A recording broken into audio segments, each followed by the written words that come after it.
महागठबंधन की ओर से जमुई लोकसभा क्षेत्र में प्रत्याशी बनाए गए हमारी पार्टी राष्ट्रीय लोक समता पार्टी के प्रदेश अध्यक्ष और पूर्व में भी आपने इनको सेवा का अवसर दिया है। इतना बड़ा तो मोबाइल पर तो नहीं हो, एक हाथ के हो। श्री भूदेव चौधरी जी कोशिश करो, देखो यहाँ उपस्थित हैं हमारे अभिभावक पूर्व मंत्री बिहार सरकार श्री अर्जुन मंडल जी, पूर्व मंत्री श्री सुरेंद्र कुशवाहा जी, माननीय विधायक सावित्री देवी जी, राष्ट्रीय जनता दल के नेता विजय सम्राट जी, राष्ट्रीय लोक समता पार्टी के राष्ट्रीय उपाध्यक्ष पंडित शंकर झा आजाद जी, जितेंद्र नाथ जी, सुभाष कुशवाहा जी, राष्ट्रीय जनता दल के जिला अध्यक्ष अशोक राम जी, कांग्रेस के जिला अध्यक्ष हरेंद्र सिंह जी, राष्ट्रीय लोक समता पार्टी के जिला अध्यक्ष अरुण मंडल जी, हम पार्टी के जिला अध्यक्ष जयशंकर जी,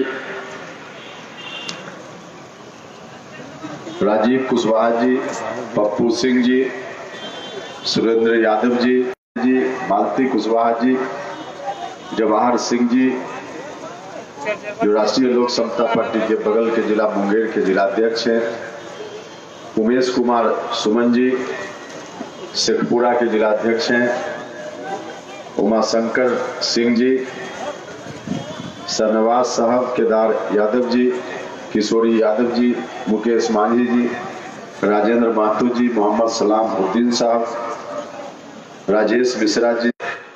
अध्यक्ष जी जिस वक्ता को बोलने के लिए यहाँ बुला रहे थे, बार बार इनकी ओर से कहा जा रहा था कि अब शुभकामना दीजिए भूदेव चौधरी जी को। इसका अर्थ यह हुआ कि आप सब लोगों ने लगभग मान लिया है कि प्रक्रिया औपचारिकता बाकी है, जीत इनकी पक्की है। तो सब लोग शुभकामना दे रहे थे। अगर आपकी इजाजत हो तो हम भी इनको अग्रिम शुभकामना दे दें।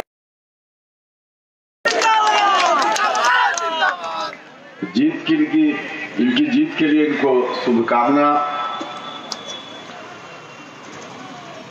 मित्रों,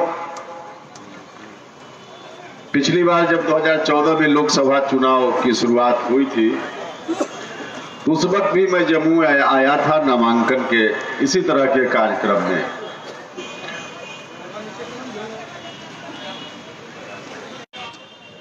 बहुत सारी बातें हुई थी।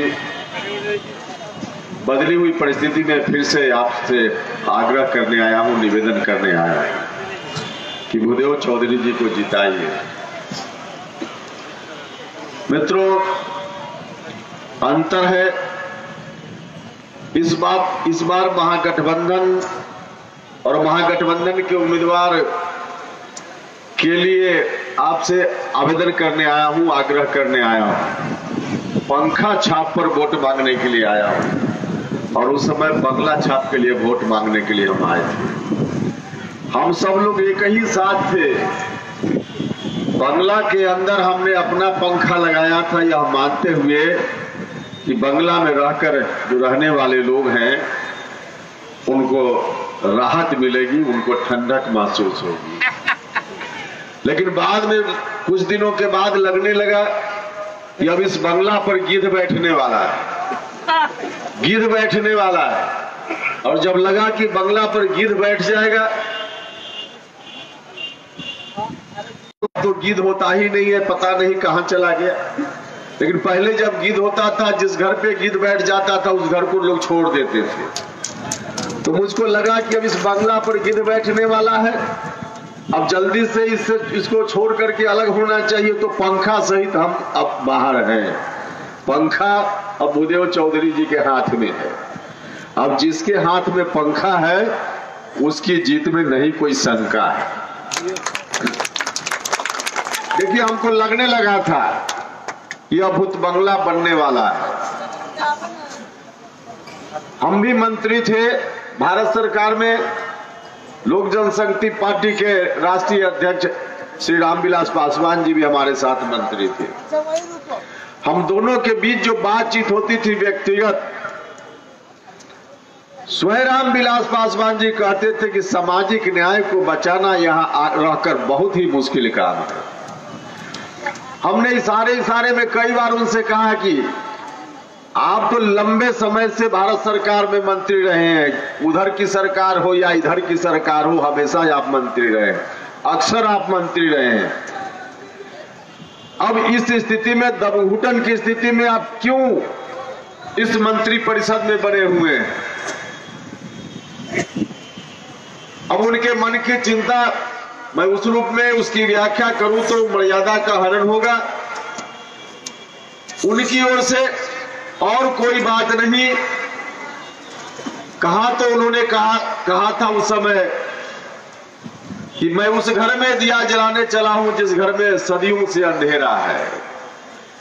लेकिन मुझको लगा कि अब इनके मन में सदियों से अंधेरा जिन घरों में है वहां दिया जलाने की मनसा नहीं है।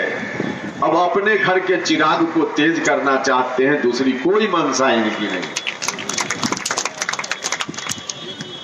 SC/ST एक्ट, कोर्ट का जजमेंट आया था। SC/ST एक्ट में गिरफ्तारी पर रोक लगाने की बात की गई थी। उस सरकार में अगर रामविलास पासवान मुस्तैदी से ताकत के साथ खड़े हो जाते तो 2-3 महीना 4 महीना के बाद जो विधेयक आया, बिल आया, 15 दिन के अंदर बिल आ सकता था। बाद में श्रेय लेने के लिए बयान जारी किए, कई तरह की बात की गई, लेकिन श्रेय उनका नहीं, देश भर के जो दलित भाई, SC/ST के लोग, देश भर में नौजवान लोग, सभी लोग जब सड़क पर उतर आए, 2 अप्रैल को पूरा भारत बंद हो गया, तब भारत की सरकार थर-थर कांपने लगी और तब जाकर वह निर्णय हुआ। बाद में श्रेय लेने के लिए सब लोग आगे आ गए। उसी वक्त मुझको लगा कि अभी दलितों के नेता नहीं रहे। दलितों के प्रति जो उनके मन की आवाज थी पहले कभी, अब मन की आवाज नहीं है। अब तो सिर्फ अपने चिराग को बचाने में लगे हुए।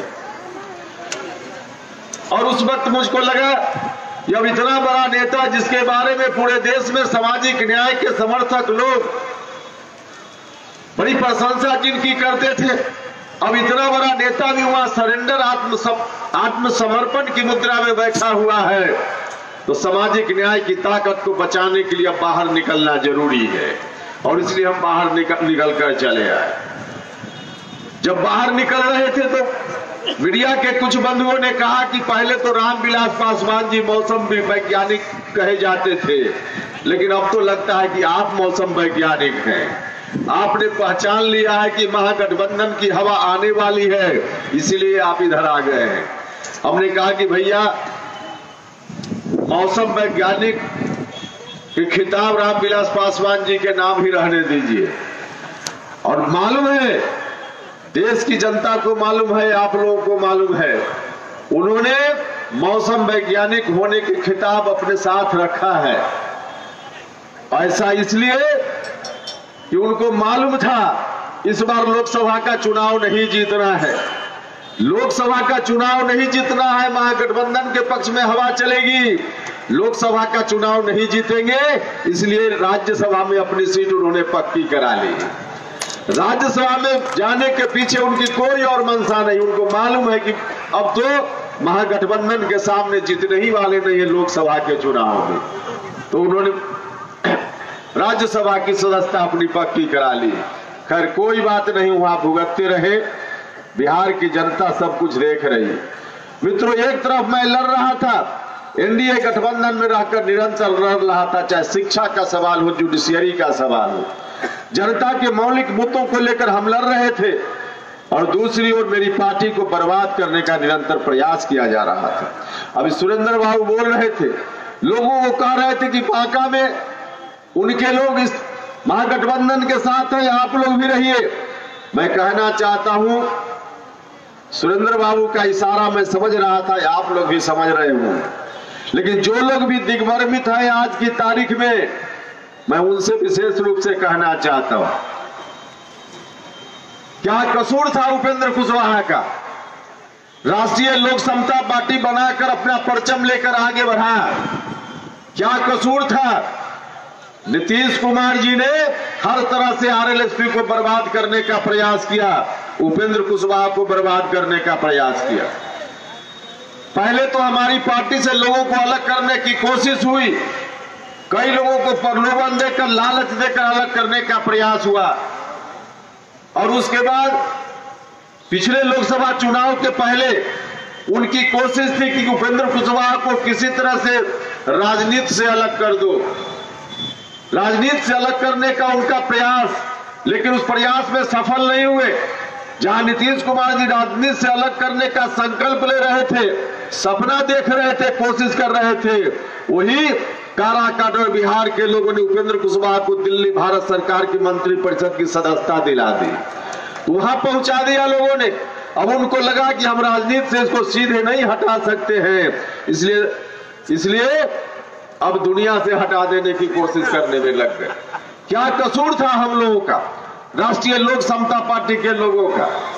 हम लोग पटना की सड़कों पर कोई राष्ट्रीय लोक समता पार्टी के लिए नहीं हम प्रदर्शन कर रहे थे, हम अपने लिए कोई प्रदर्शन नहीं कर रहे थे। बिहार की गरीब जनता जो गांव में रहती है, गरीब घर के बच्चे, उनकी तकदीर में कैसे बदलाव हो, इसके लिए शिक्षा में सुधार हम चाहते हैं। शिक्षा में सुधार की हमारी कोशिश है, और यह कोशिश कोई वहां से हटने के बाद हमने नहीं शुरू की। हम मंत्री रहते हुए भी इस कोशिश में हमने अभियान चलाने का काम किया। तो हमारे मुद्दे थे, जिन मुद्दों को लेकर हम आगे बढ़ रहे थे, सब लोगों को मालूम है। विकास की बात चाहे जितनी कर ली जाए, जब तक बिहार में गरीब बच्चों के लिए सरकारी विद्यालयों में शिक्षा की अच्छी स्थिति नहीं होगी, गांव के गरीब बच्चों की तकदीर नहीं बदल सकती। आज दो तरह की शिक्षा चल रही है। एक शिक्षा जहां खरीदी जाती है, शिक्षा खरीदी जाती है। कौन खरीद सकता है? जिसके पास पैसा है, चाहे किसी जात का हो, किसी धर्म का लोग हो, जिसके पास पैसा है, जिसकी जेब में पैसा है, वही शिक्षा खरीद कर अपने बच्चों को दिलाने का काम कर सकता है। जिनके पास पैसा नहीं, जो गरीब लोग हैं, उनके पास कोई दूसरा उपाय नहीं। प्राइवेट विद्यालय में शिक्षा बेची जाती है। जिनके पास धन है, प्राइवेट विद्यालयों में अपने बच्चों को पढ़ाते हैं। जमुई में पढ़ाते, जमुई से भी थोड़ा जिनके पास संपन्नता अधिक है, तो पटना और दिल्ली अपने बच्चों को पढ़ाते हैं। लेकिन जो गरीब लोग हैं, उन्हीं सरकारी विद्यालयों में अपने बच्चों को पढ़ाने के लिए विवश है, जिन सरकारी विद्यालयों को आज भोजनालय में तब्दील कर दिया गया है। सरकारी विद्यालय पढ़ाई लिखाई नाम की कोई चीज नहीं है। जब तक सरकारी विद्यालयों की स्थिति अच्छी नहीं होगी, अच्छे शिक्षकों की बहाली नहीं होगी, समय पर बच्चों को किताब नहीं मिलेगी, तब तक गांव के गरीब बच्चों की तकदीर नहीं बदल सकती। हम सामाजिक न्याय की बात करते हैं। सामाजिक न्याय निश्चित रूप से लोगों के लिए जरूरी है, लेकिन सामाजिक न्याय के आधार पर भी हिस्सेदारी, किनको हिस्सेदारी मिलेगी? जिनके बच्चे शिक्षित होंगे, जिनके बच्चे पढ़ाई लिखाई में आगे बढ़े। लेकिन कोई पढ़ाई लिखाई की स्थिति नहीं, इसलिए हमने निरंतर शिक्षा में सुधार के लिए संघर्ष किया, और इसी संघर्ष को लेकर पटना की सड़कों पर हम अपने साथियों के साथ उतरे थे। जिस तरह से लाठी डंडा बरसाया गया, जिस तरह से हमारे लोगों के ऊपर हमला किया गया, शांतिपूर्वक तरीके से हम लोग प्रदर्शन कर रहे थे, जिस तरह से लाठी डंडा से हम लोगों के ऊपर हमला किया गया, हम तो शुक्रगुजार हैं अपने कुछ साथियों का।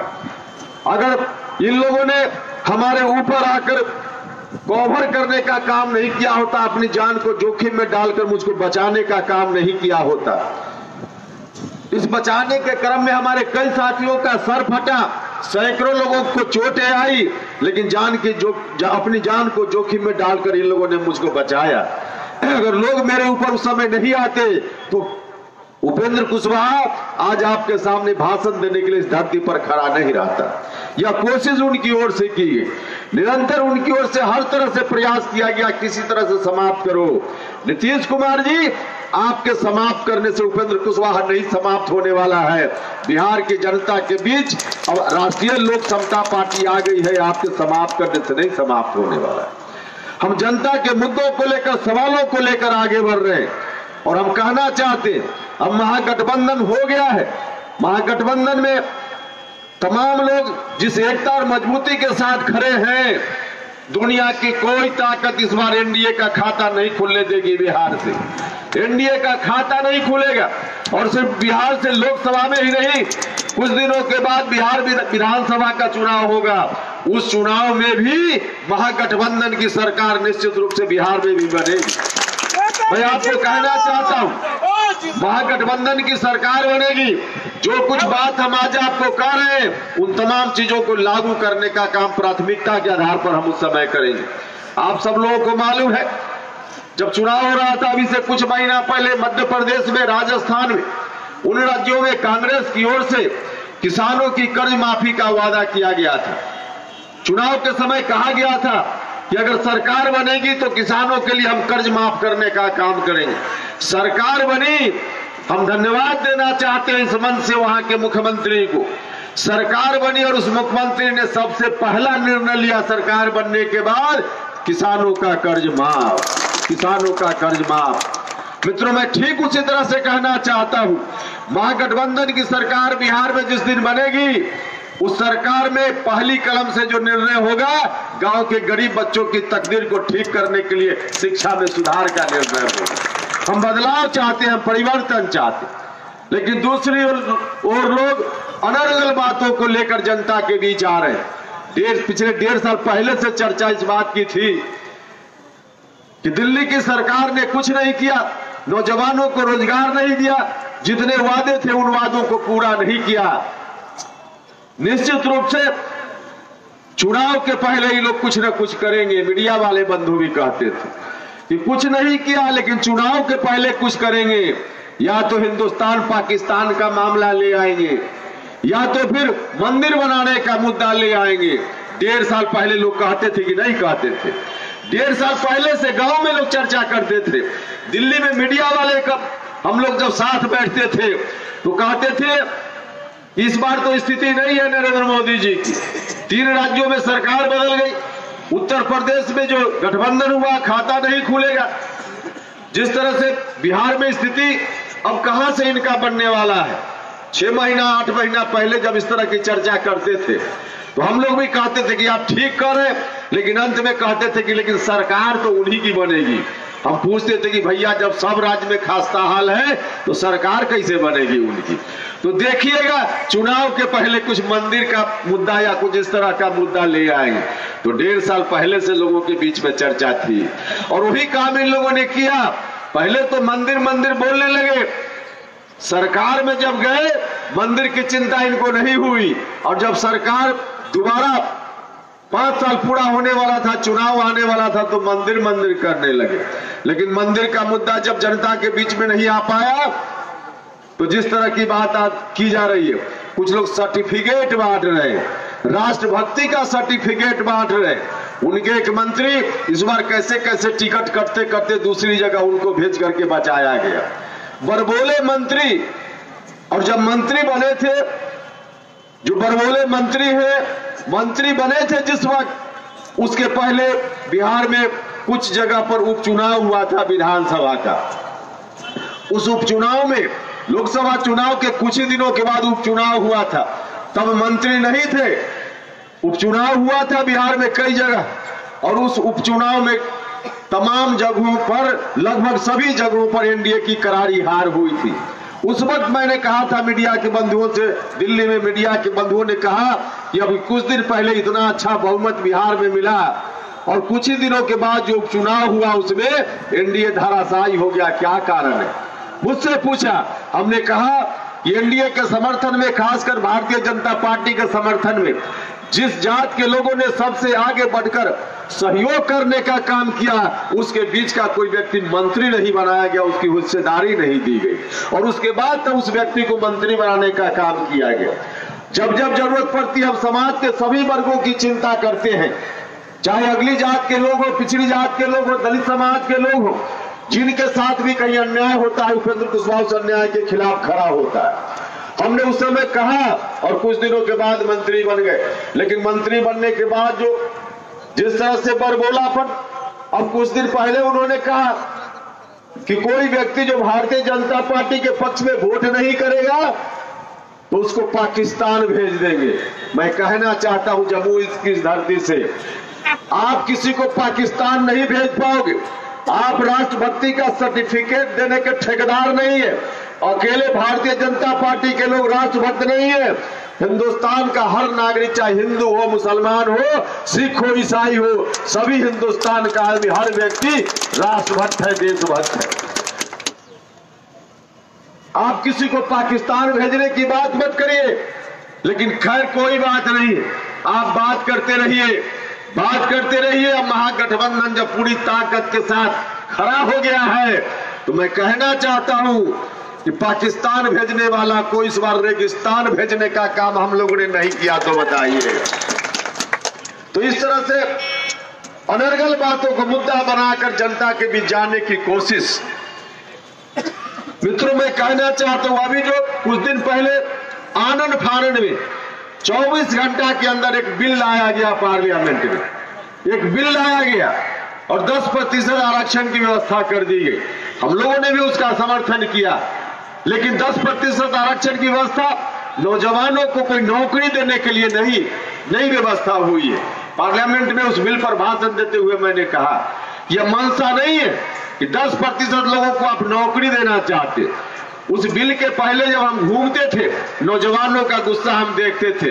अपने क्षेत्र में भी, बिहार में जहां भी जाते थे, नौजवान लोग काफी गुस्सा में थे और गुस्सा में नौजवान लोग हमसे पूछते थे कि आपके प्रधानमंत्री जी ने कहा था 2 करोड़ नौजवानों को हर साल नौकरी देंगे, कहां गई नौकरी, कहां गया हमारा रोजगार।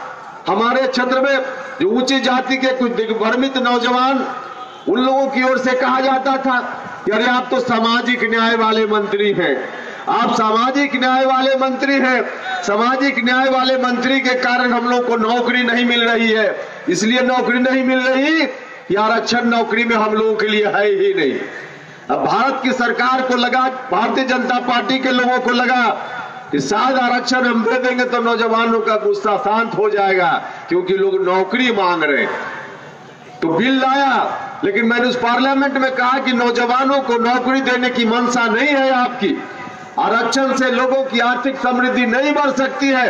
आरक्षण जो सामाजिक गैर बराबरी है उसके लिए आरक्षण की व्यवस्था होती है। आरक्षण से आर्थिक समृद्धि नहीं बढ़ सकती है। आरक्षण से अगर आर्थिक समृद्धि बढ़ने की बात होती तो आज भी बिहार के किसी गांव में चले जाइए, टोला मोहल्ला देखकर इस बात की पहचान की जा सकती है यहाँ रहने वाले दलित लोग हैं या किसी दूसरी जात के लोग हैं। टोला मोहल्ला देखकर हम पहचान सकते हैं कि दलित लोग रहते हैं या गैर दलित लोग रहते हैं। अगर आरक्षण से आर्थिक समृद्धि होने की बात होती तो दलितों की स्थिति आज इस रूप में नहीं होती, क्योंकि आजादी के समय से आरक्षण उनके लिए लागू है। आरक्षण उसके लिए नहीं है, आरक्षण नौकरी के लिए, नौकरी के नाम पर आर्थिक समृद्धि के लिए नहीं है। आरक्षण तो इसलिए है कि किसी गांव में, अभी भी देश के अंदर कई गांव में घटनाएं घटती रहती है। कुछ दिन पहले सुना होगा, राजस्थान में एक दूल्हा शादी करने के लिए, एक दलित दूल्हा शादी करने के लिए जाता है बारात में घोड़ी पर चढ़ करके, घोड़ी पर चढ़कर जाता है। दूसरे लोग उसको उतार करके घोड़ी पर से पिटाई कर देते हैं, मात्र इसलिए पिटाई कर देते हैं कि वह दलित था। कहा गया कि दलित को घोड़ी पर चढ़कर दरवाजा लगाने का अधिकार नहीं है। इस बात, यह जो सोच है समाज में, इस सोच को बदलने के लिए आरक्षण की व्यवस्था होती है। आरक्षण आर्थिक समृद्धि के लिए नहीं है। इसलिए नौजवान मित्र जो ऊंची जाति के हैं, मैं उनसे भी कहना चाहता हूं, आपको लॉलीपॉप दिया गया है, झांसा दिया गया है 10% आरक्षण के नाम पर। हमने तो उस वक्त भी कहा था, आज सरकारी नौकरियों की संख्या जिसके लिए आरक्षण की बात की गई है धीरे धीरे घटती जा रही है। सरकारी नौकरियों की संख्या घटते जा रही, प्राइवेट सेक्टर में नौकरियों की संख्या बढ़ते जा रही। अब तो सरकारी कार्यालय में प्राइवेट एजेंसी के माध्यम से हायर किए जाते हैं लोग, डायरेक्ट भर्ती नहीं हो रही है। सरकारी भर्ती बहुत कम हो गई है। सरकारी भर्ती, प्राइवेट सेक्टर में नौकरी की संख्या बढ़ते जा रही है। इसलिए हमने कहा था भारत की सरकार से कि वास्तव में आपको चिंता है नौजवानों के प्रति मन में, तो आपने जिस आरक्षण की व्यवस्था सरकारी नौकरी के लिए की है, अब प्राइवेट सेक्टर में भी नौकरी में आरक्षण की व्यवस्था करने का काम कीजिए। जो दलित भाई है, जो ओबीसी भाई है, या और जो सामाजिक ग्रुप के दूसरे भाई है, सबके लिए जिनको जितनी व्यवस्था जिनके लिए आरक्षण की गई है, जिस अनुपात में की गई है, उस अनुपात में प्राइवेट सेक्टर की नौकरियों में भी आरक्षण की व्यवस्था कीजिए, तब जाकर शायद कुछ लाभ हो सकता है। लेकिन इन बातों की कोई चिंता नहीं। अनर्गल बातों को लेकर लोग आपके बीच आएंगे और अलग अलग तरह की बात करेंगे। नौजवानों को रोजगार नहीं मिला, नौकरी नहीं दी। प्रधानमंत्री जी उस समय जब प्रधानमंत्री बनना था, नरेंद्र मोदी जी घूमते थे पिछले लोकसभा चुनाव में, और बिहार के लोगों, आपको याद होगा, हर सभा में कहते थे कि अब बिहार के लोगों को दवाई के लिए, पढ़ाई के लिए और कमाई के लिए बाहर नहीं जाना पड़ेगा। उस समय नरेंद्र मोदी जी बोलते थे दवाई के लिए, कमाई के लिए, पढ़ाई के लिए बाहर नहीं जाना पड़ेगा। लेकिन दवाई की क्या स्थिति है, अस्पतालों की क्या दुर्दशा है, आपसे छिपी हुई बात नहीं।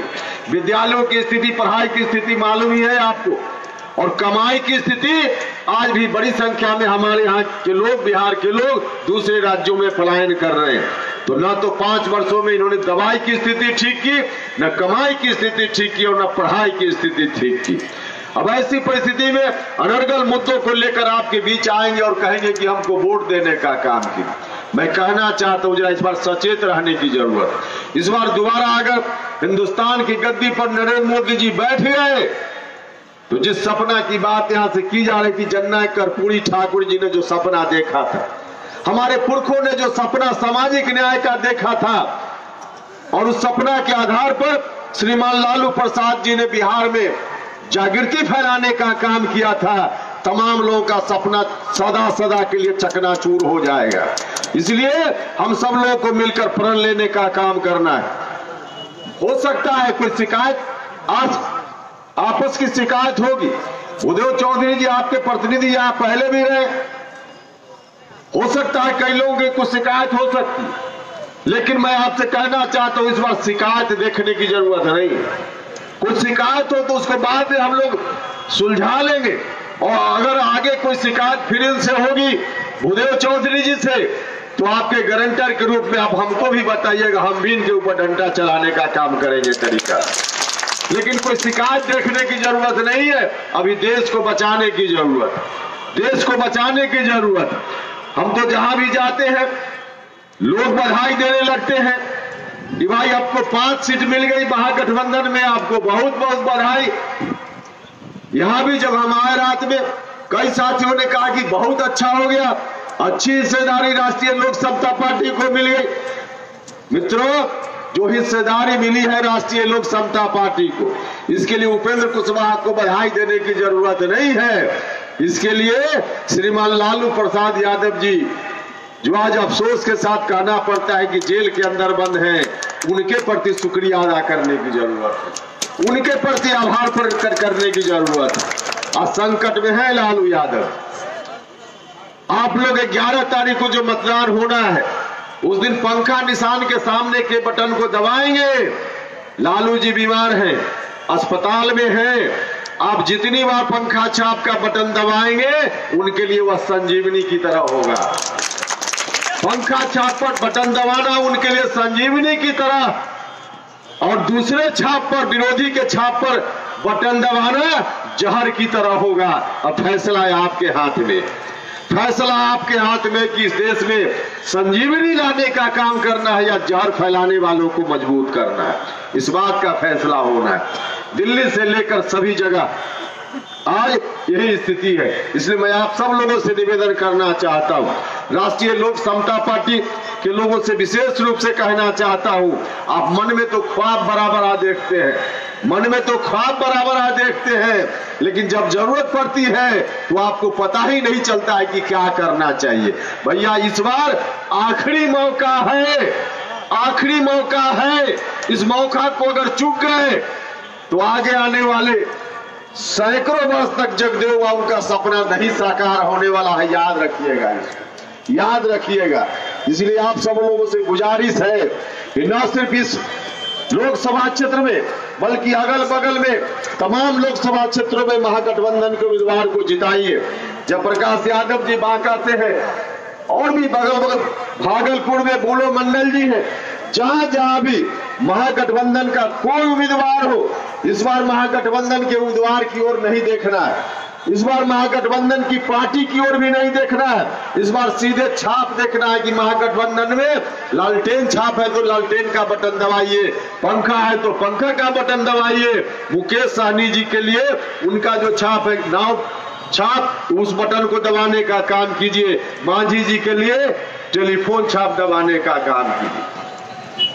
आप सब लोगों से ही गुजारिश करने आए, आप सब लोगों से ही आग्रह करने आए और हम भरोसा करते हैं जो कल से दृश्य दिख रहा है उसके आधार पर मुझको लगता है, पक्का मेरा भरोसा भी मेरे अंदर जगा है। इस बार निश्चित रूप से आप सब लोग मन बना चुके हैं। लेकिन एक बात की ओर जरूर मैं आगाह करना चाहता हूं, विरोधी बहुत साजिश करने वाले लोग हैं, बहुत साजिश करने वाले लोग हैं। वोट में तो कोई कहीं मुकाबला ही नहीं है, कहीं कोई मुकाबला नहीं है, लेकिन नोट में भी मुकाबला नहीं है। हमारे पास वोट है, उनके पास नोट है, उनके पास नोट है, हमारे पास नोट नहीं है। हमारे उम्मीदवार के पास नोट नहीं है, उनके नोट का कंपैरिजन अपने वोट से कीजिए, उसका मुकाबला अपने वोट से कीजिए। हमारे उम्मीदवार, हमारी पार्टी और हमारे गठबंधन से नोट उस रूप में, हम जिस रूप में उनके पास नोट है उस रूप में हमारे पास नोट नहीं है। नोट की जरूरत भी नहीं, वोट में नोट की जरूरत भी नहीं। वोट में नोट की जरूरत पड़ गई तो हिंदुस्तान की तकदीर को बदलने का काम नहीं संभव हो पाएगा। इसलिए आप सब लोगों से आग्रह है कि चाहे कुछ भी उधर से प्रहार हो, उस प्रहार को झेलते हुए अपने बाल बच्चों की तकदीर को बदलने के लिए, इस देश की तकदीर को आगे सुरक्षित रखने के लिए आइए आप सब लोग मिलकर। आप सभी से आग्रह है, चाहे जिस जात के लोग हो, जिस धर्म के लोग हो, सभी लोगों से मैं निवेदन करता हूं, आग्रह करता हूं कि सब लोग मिलकर, भूदेव चौधरी जी उम्मीदवार हैं यहाँ, सिर्फ राष्ट्रीय लोक समता पार्टी के उम्मीदवार नहीं है, महागठबंधन के उम्मीदवार हैं, सिर्फ भूपेंद्र कुशवाहा के उम्मीदवार नहीं है, लालू प्रसाद यादव जी के भी उम्मीदवार हैं, तेजस्वी यादव जी के भी उम्मीदवार हैं, मुकेश सहनी जी के भी उम्मीदवार हैं, मांझी जी के भी उम्मीदवार हैं और जमुई की जनता के उम्मीदवार हैं। इसलिए आप सब लोग मिलकर भारी मतों से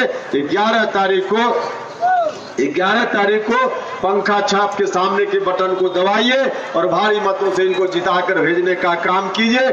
आज तो शुरुआत है, इस लोकसभा क्षेत्र के अलग अलग हिस्सों में फिर कार्यक्रम लगेगा और कार्यक्रम में अलग अलग जगह पे हम लोग कोशिश करेंगे कि तेजस्वी जी भी आवे, कहीं मांझी जी भी आवे, मुकेश सहनी जी भी आवे और निश्चित रूप से आप सब लोगों के बीच फिर से लोग आएंगे और हम सब लोगों की मुलाकात होगी। तो इन्हीं शब्दों के साथ अंत में मैं एक बार जानना भी चाहता हूं कि क्या आप सब लोगों ने मन बना लिया है कि नहीं मन बनाया है भूदेव चौधरी जी को जिताने का? सब लोग जिताइएगा ना, पक्का ना?